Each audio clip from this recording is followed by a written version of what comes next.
4 তারিখ বৃহস্পতিবার সকাল আমি স্কুলে যাই। সেদিনকে আমাকে হঠাৎ ধরে মারধর করে ওই ছেলেগুলো, একজনের নাম সুরাজ খান, একজনের নাম আফতাব, আর নাম জানি না। তো মারার পরে ওরা বলছে, আমি বললাম তখন তুই কেন মারলি, কী জন্য মারলি?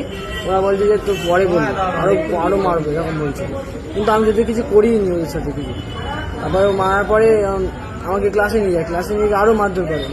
টিফিন পিরিয়ড যখন হয় তখন আমাকে ধরে টয়লেট রুমে নিয়ে যায়, 3তলা টয়লেট রুমে নিয়ে যাওয়ার পর 3টা টয়লেট রুমে নিয়ে যাওয়ার পর খুব মারধর করে পায়ে ধরে ক্ষমা চাওয়ায়, ফের আবার মারধর করে কানে আমার লেগে গেছে, এখনো ব্যথা ওখানে কানটাতে, শুনতে পাচ্ছি না মোটামুটি।